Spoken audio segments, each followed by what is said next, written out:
The following is a listener-supported ministry from the Grace Evangelical Society. Did you know that there are different ways to be saved because there are different meanings of the word saved? That's what we're going to explore on today's episode of Grace in Focus. I am Lucas Kitchen with the Grace Evangelical Society. Thank you for joining us on Grace in Focus. Currently, we're in a series that we're calling Different Meanings of Saved.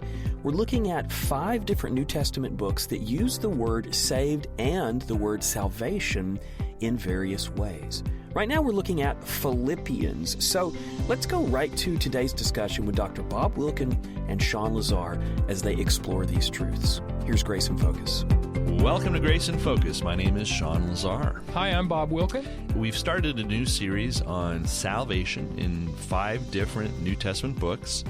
And last episode, we started talking about what salvation means in Philippians, and we only got to discuss one verse, which was Philippians 1:19, where Paul, in prison, says, "For I know that this will turn out for my deliverance." There's the word soteria, translated as deliverance in the New King James, "through your prayer and the supply of the Spirit of Jesus Christ."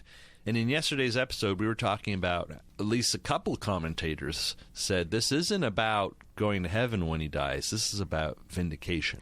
Right. And we didn't really bring this out yesterday, but it's important to recognize the little adjective my. My soteria, my salvation, my deliverance. Because when we get to Philippians 2:12, he talks about your salvation. So whatever your own salvation is should be related to what Paul says is my salvation. What he wants for them, he already wants for himself. Right. He's not talking about a different kind of salvation in Philippians 2:12 than he is in 1:19. And we can also look, I believe today we're looking at the second use, which is in 1:28. All right, so 1:28 says, I'll just read verses 27 to 30. Depending on the English translation you're using it, they might not use salvation, they might use deliverance. Right. If you're ever interested in going a little bit deeper, there's a website I use called BibleHub.com, and they have a little interlinear feature. It's free, and interlinear is you'll have the English, and then it'll give you the Greek underneath it. An interlinear is basically 2 languages, sometimes you could even have more, but 2 languages which are compared between the lines. So you'll have one line of Greek, and then underneath it you'll have the English. Right. So Philippians 1:28, but I'm going to read 27 to 30.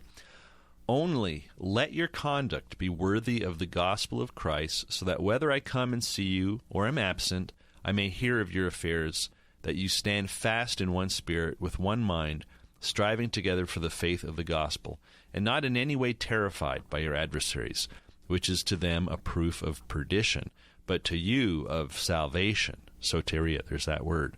"And that from God. For to you it has been granted on behalf of Christ not only to believe in him, but also to suffer for his sake, having the same conflict which you saw in me, and now here is in me." So what does salvation mean in this context? Well, it seems to me that Paul is linking this salvation. Notice he uses, "but to you of salvation." And it seems to me he's linking their salvation with his salvation. Now, stop and think about it, Shawn. Paul's in prison in Rome. He is being persecuted in Rome. He has adversaries who are wanting to have him put to death. The Jewish authorities coming up from Jerusalem wanting him to be put to death. Right. Well, they have adversaries too.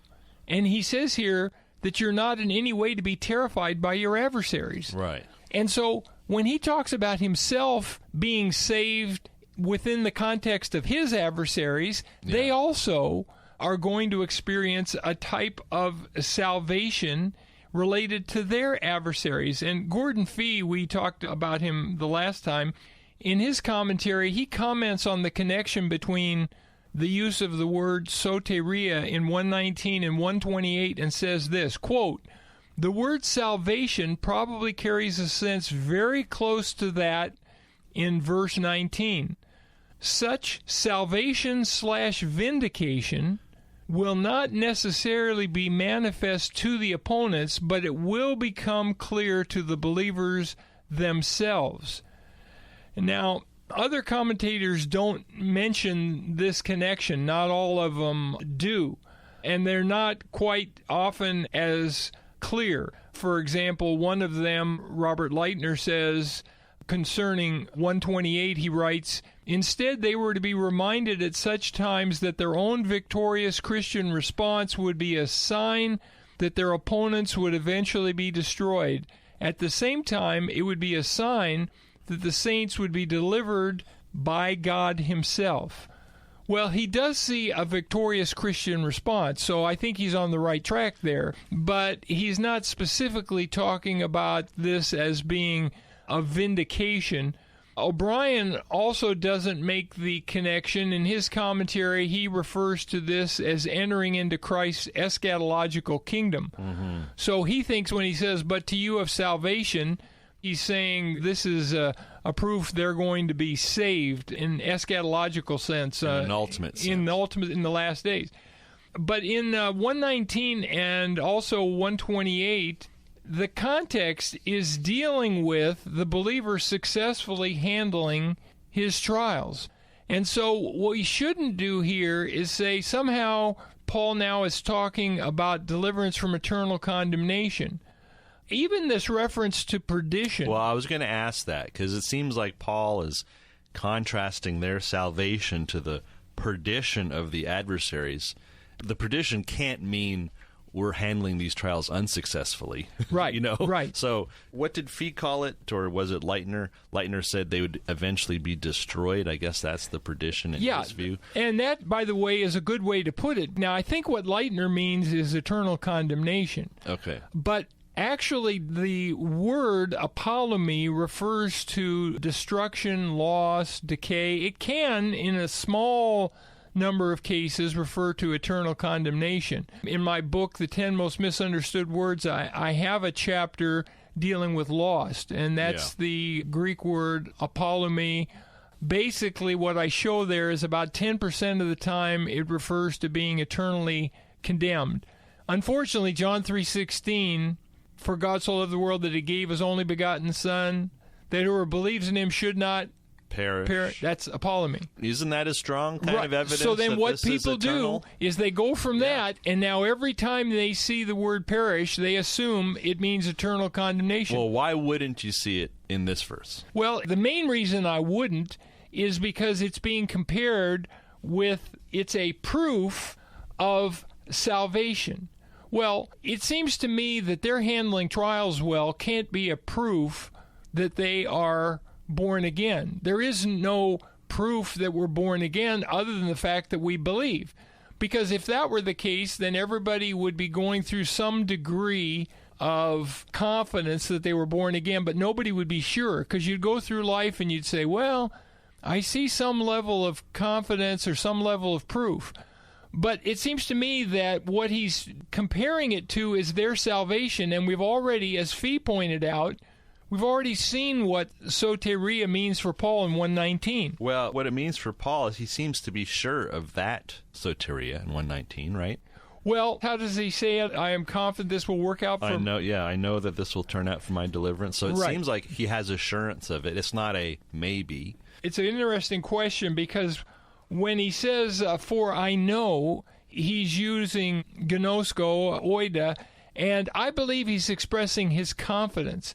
I don't think he is certain he is going to handle this trial well.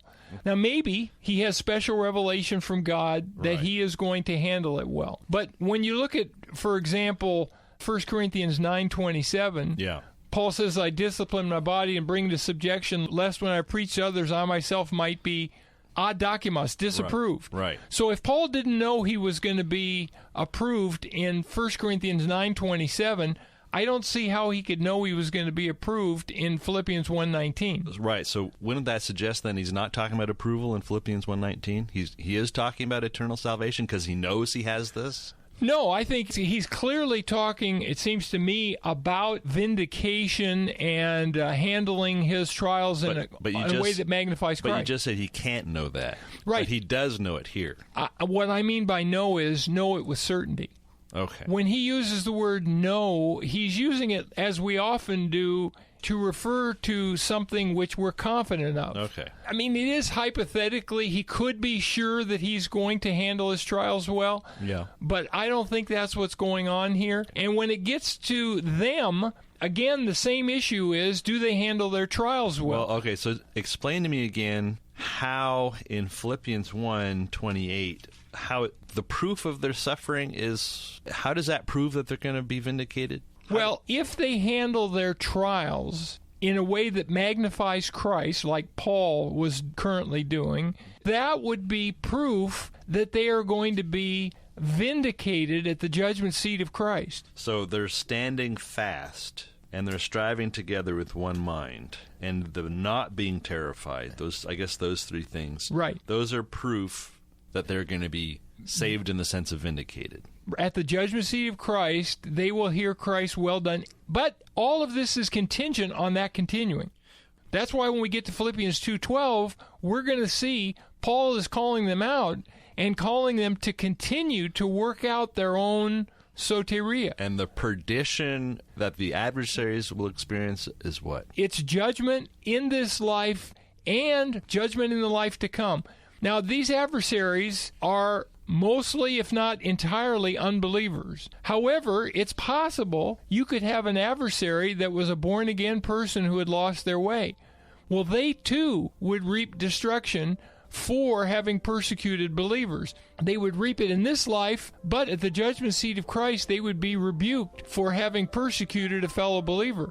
We've seen situations where sometimes we take shots from friendly fire. Yeah, absolutely. Christians love shooting their own soldiers. If, let's say, we deserve it, then okay. But if what they're doing is from the wrong motives and that what they're saying is wrong, then at the judgment seat of Christ, they're going to reap some judgment as a result of having said the wrong things. Very, very interesting. Now, we have one more verse to go through, but we don't have time to do that in this episode. So we will be looking at Philippians 2:12 next episode. See you then. Thank you, gentlemen, for that great discussion. Would you like to learn more from Dr. Bob and Shawn and the other guests that we have on this show? If so, you can do exactly that by going to faithalone.org. That's faithalone.org. It's packed with all kinds of materials that are designed to help you grow and mature in your faith and your understanding of Scripture. A great example is our daily blog posts. You can get signed up for free, and every day a new post will show up in your inbox. Go to faithalone.org. This radio show is made possible from the generous donations of listeners just like you. If you'd like to become a financial partner with this show, you can go to faithalone.org and find out exactly how to do just that. Do you have a question for Shawn or Bob? I know that I've often had questions for them.